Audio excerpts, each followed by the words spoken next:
You have the plea form, Your Honor? I do. Good day. Hello, what's your name? John Michael Punch. This case opens quietly, almost deceptively calm, but what you're about to see turns into a perfect example of how a simple retail mistake can spiral into a courtroom nightmare. At first glance, this looks like a routine plea hearing, the kind courts process every single day. But don't be fooled by the polite greetings and formal tone. What starts as a minor retail fraud charge quickly exposes a tangled web of legal consequences, system breakdowns, and unexpected custody decisions. Judge Simpson moves methodically here, setting the tone for what seems like a straightforward plea. But as this hearing unfolds, we'll see how past civil cases, missed court appearances, and outdated records can suddenly crash into a defendant's present, even when neither the defendant nor his attorney sees it coming. Ask yourself this as we begin. Should a person who comes to court to take responsibility for one mistake end up leaving in handcuffs for something else entirely? And more importantly, how much responsibility does the system itself bear when access to critical information is restricted? Stay with this case, because the ending is anything but routine. All right, Mr. Punch, the plea form that I have indicates that the defendant will be pleading to an added count to a retail fraud in the third degree, the 93-day offense. On a successful plea, count one would be dismissed. That's the entire understanding of the. That's correct, Your Honor. May I have him sworn? Is that correct, Ms. Counsel? Yeah, yes, sir. I'm just having trouble pulling up the plea form, but I'm sure that's right. It's okay. Let's have him sworn. I believe you. Raise your right hand. Do you solemnly swear the affirmative testimony you're about to give will be the truth, the whole truth, and nothing but the truth? I sure do. State your name. John Michael Punch. All right, sir, it is this court's understanding you're going to be pleading guilty to the charge of retail fraud in the third degree. That's a misdemeanor punishable by up to 93 days in jail, $500 fine plus court costs. The fine could be increased 3 times the value of the property taken. If that's greater than $500, that would be your maximum fine. You understand that? Yes, I do. All right. And understanding all of that, you still wish to plead guilty? Yes, I do. And to that charge, how do you plead? Guilty. Now, you understand by pleading guilty, you'll not have a trial of any kind. Yes, I do. You signed an advice of rights form, is that correct? Yes. Any question regarding any of those rights? No. Also, Please look at paragraph 5. You'll see a copy on the podium. Those are your rights which are part of a trial. You understand that by pleading guilty, you'll be giving up those rights as well as all the rights on that. yes, I do. You understand you're giving up your right to appeal of right. Yes. Are you on March 5th, 2025 at the location of 3300 Carpenter Road in Pittsfield Township, Washington County, State of Michigan? What did you do at the Home Depot that makes you think that you're guilty?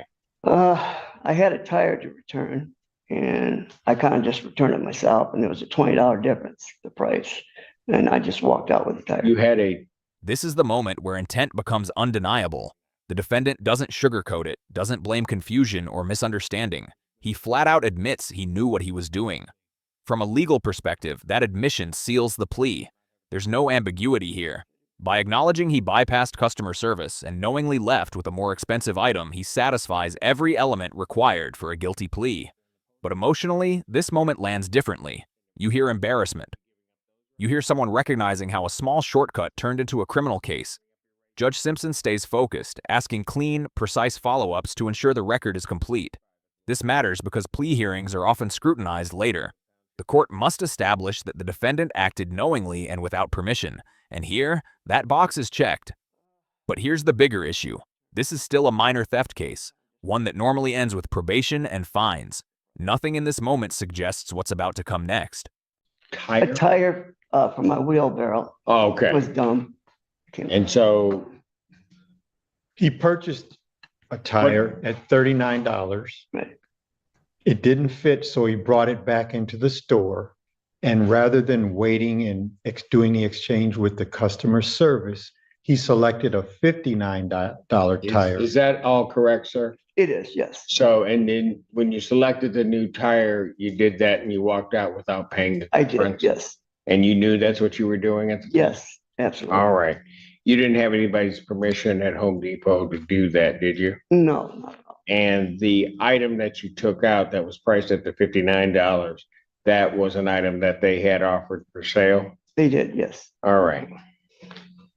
Counsel, have I complied with the court rule? Well, I won't ask that. Sir, I do have to advise you that if between the time of the acceptance of this plea and your time of sentencing, that if you commit misconduct as defined by the Michigan court rules, you would not be entitled to withdraw your plea. You understand that, sir? Yes, won't happen again. Yes, I do. And also, sir, any recommendation or evaluation by the court would no longer be entitled. Yes, The court would no longer be bound by. You understand that? yes, I do. All right.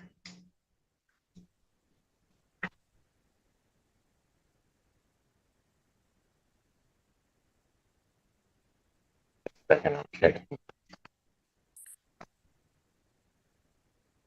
Is counsel aware of any other promises, threats, or other inducements which have led to this plea? No, Your Honor. No, Your Honor.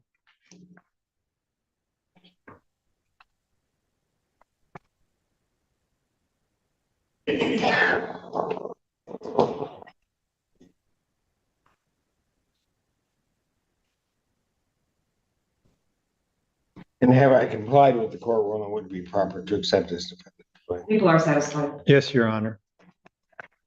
Court will accept the defendant's plea to count 2. Count 1 is dismissed.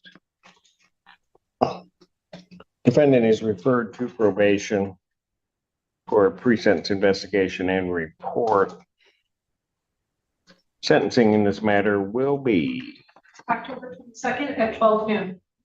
October 22nd, 2025, 12 noon. At this point, the case appears resolved.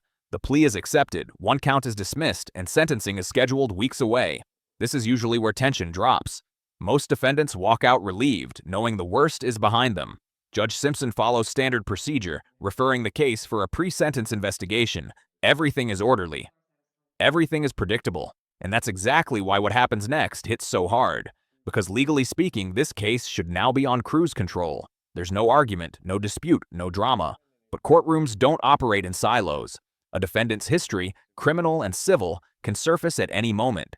And when it doesn't always come neatly packaged or easily explained. What you're about to see is a system collision, where old records, limited access, and procedural confusion turn a finished plea into an immediate crisis. Sir, looks like you have some other issues here.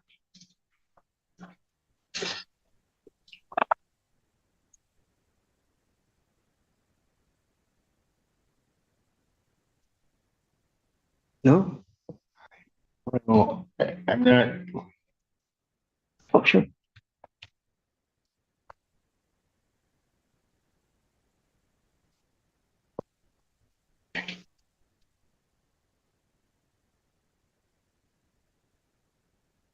Mr. Allen. You don't have no warrants. No, I don't. No. Yeah, Right, I've got 2 warrants. And I've got a warrant, which this is an old case because it has a 97 case number on it. And it was transferred from our original case management system into the new one. I'm not sure why it appears the way that it does, but it's a civil case. But for whatever odd reason, has a 5,000 10% bond on the case. And they issued the bench warrant. This is where the hearing veers sharply off course. Judge Simpson uncovers not one, but multiple civil bench warrants, some dating back decades, and immediately confusion sets in. These are not criminal warrants tied to violent offenses. These stem from civil matters, missed appearances, subpoenas, debtor exams. The judge himself is piecing it together in real time, openly acknowledging how messy the records are. This is significant. When a judge says, "I'm not sure why it appears the way that it does," that tells you the system isn't functioning cleanly. Civil bench warrants are often overlooked by defendants because they don't feel urgent, until they suddenly are. The defendant claims he had no knowledge, and the record itself appears inconsistent. This raises a critical due process concern. How can someone comply with court orders they never knew existed? And should someone be taken into custody for a civil issue discovered mid-hearing? It was a Samuel Hall Jr. versus John Prince. I don't know why that. When I'm looking at the case, there may have been, oh, I know why. All right. There was a subpoena, and I'm having to piece it together, but there was a subpoena that was issued. You didn't appear to court. Ultimately, at least my procedure was there was a show cause and then a bench warrant because you didn't appear. Does it show he was served though, the subpoena? I'm not. I didn't know that. There was a point at which there was no service. I do see that on here, but then they filed a new subpoena. Discovery was filed, and at a later date, then the bench warrant was issued. So I have to assume that the bench warrant was issued. That was, although it's a 97 case, because I took over that docket, I'm listed actually as the judge of record in that case. But I would not be the one that would be handling it now. What I'm going to do in that case, because it's so old, on that one, I'm going to cancel the bench warrant. All right. And then I'll just indicate that they need to reset before Judge Barr, who's handling our civil docket. You have another civil case that's from 2020. And the plaintiff, and it's a civil matter, is a Suzanne Riesel. I don't know if you know that person versus you. In that case, again, it appears the same thing, except in 2023, a debtor's exam was scheduled before Judge Barr. And on April 18th of 2023, you failed to appear for that debtor's exam. The judge issued a warrant. Was notice returned or? I have no idea. I'm just looking at the file or at the printout. I would suspect that if notice were returned and Judge Barr knew about that, he would not have issued a warrant. But a bench warrant was issued on that.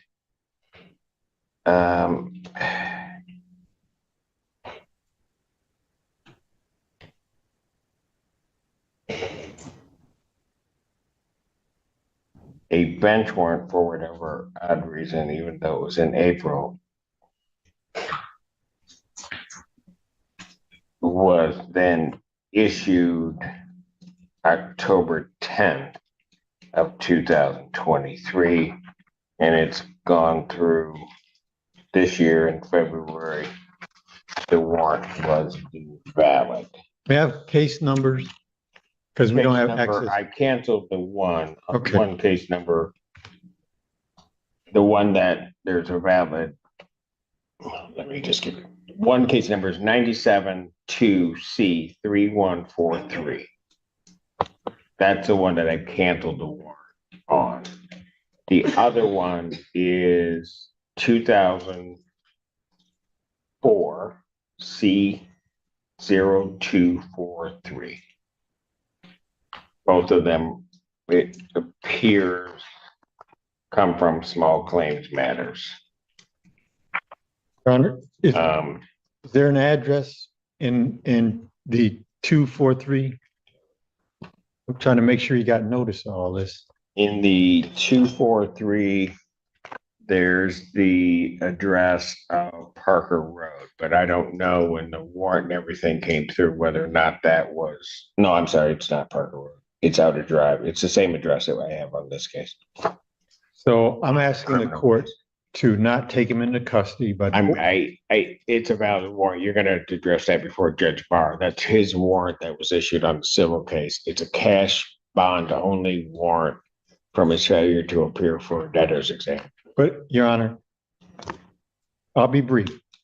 As the court knows, we don't have access to JIS. Usually we'll run our clients' names through JIS and have the benefit of at least alerting our clients to warrants. Right. Without access to JIS, and I interviewed him in the court, I mean, I interviewed him in the interview room. He wasn't aware of any warrants. That's why I was asking about the addresses and whether he had properly been served the subpoenas or served with notice of those debtor hearings. And so because I don't have JIS, I can't help him. I will straighten it out. Well, I understand. And Mr. Brown, I appreciate what you're saying. I think it's what has transpired is just crazy regarding JAS. I don't agree with any of it at all. I think certainly to those that have asked, I've expressed that. This is the one danger that happens.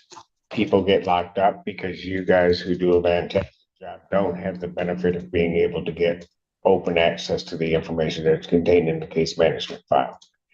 It's an abomination. I do consider it. If you raise the issue, it may be a violation. I'd have to look at it as an individual's due process and constitutional rights, because I have to do what I have to do here. This is one of the most revealing moments in the entire hearing. Judge Simpson isn't just ruling, he's venting.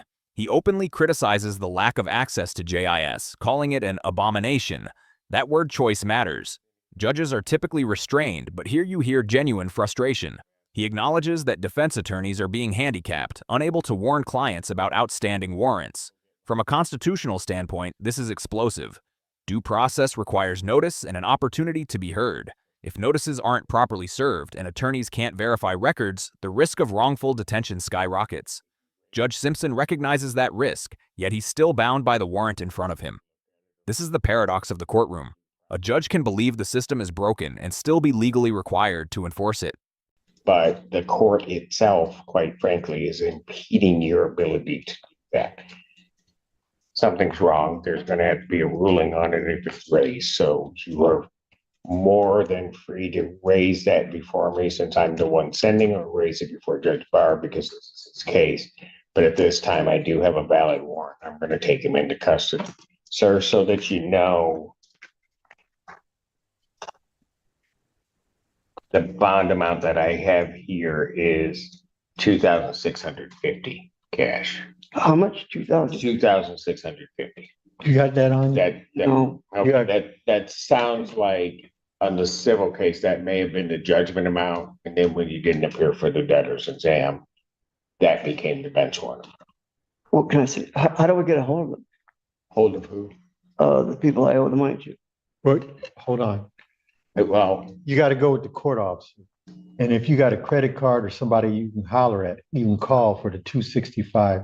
Maybe you can post it. not 265, 2,000. Oh, 2,065. No 10% privilege? It's a cash bond that normally would come off a civil case. So you got to go with the court officer. Make All some right. calls. Go with the court officer. Mr. Brown, if for whatever reason he's not released or there's some difficulty and you can't get before Judge Barr to adjust or do something, I will entertain whatever motion you have, because I realize this would not have happened but for what has transpired over the past few weeks. Thank you, Your Honor. You're welcome. We only had to post a one bond. I canceled, so that you're clear, I canceled and just wiped out the 97 one. That may come back to be, but it's from 1997, so it's older than I am. I'm not gonna do that. Well, You Jay, don't have to laugh. You really did. You could have just let that ride. I'm sorry. will JIS reflect the cancellation so that the other court knows? Yes, because we brought that over from the old system. It's in the JIS system, which you can't get to, but it's in there, and I wrote on there that I'm canceling that one out. And the sheriff's know. It'll be canceled. They will not, because they lost their access to JIS when the court did what it did too.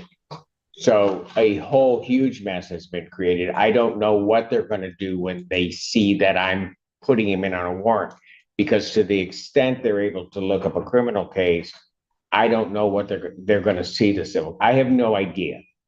Can I ask one thing? Yes, you can ask one more question that I can tell you I do not know, but go ahead. May I have a copy of the cancellation that you put in the file so I can give it to him? I just wrote it.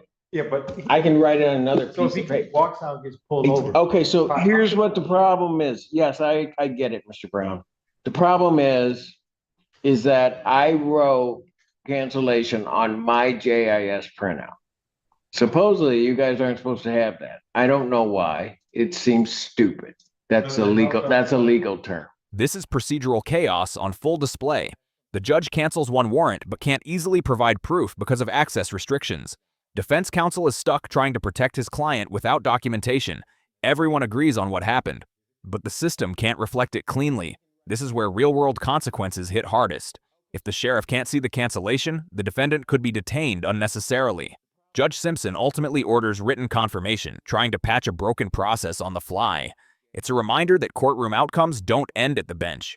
They continue in databases, jails, and administrative systems that must communicate accurately. And so I can't give you that. You give to him? No, I can't. I don't think. I had to think it through. Mr. Brown. I don't know that you guys can even do this. This is also what's weird because you guys represent people on criminal matters.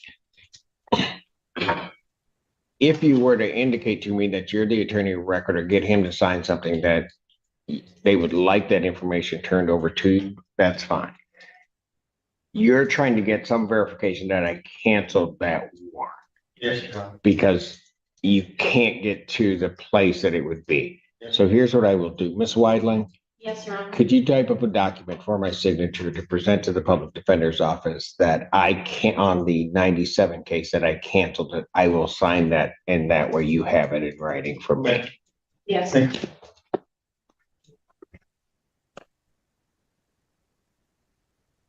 That took much longer than it needed to. Court calls the case, not because of you, Mr. Brown, it wasn't. Just stupid stuff. This case is a stark reminder of how fragile the justice process can be when systems don't talk to each other. A minor retail fraud plea turned into an unexpected detention because of old civil warrants, limited access to records, and procedural breakdowns. Judge Simpson clearly recognized the unfairness of the situation, yet remained bound by the law as written. The broader takeaway is this: accountability matters, but so does access, notice, and due process. When defendants, attorneys, and even judges are operating with incomplete information, the risk of unjust outcomes rises sharply. If you found this case as shocking as we did, make sure to hit that like button, share your thoughts in the comments, and don't forget to subscribe for more jaw-dropping courtroom breakdowns.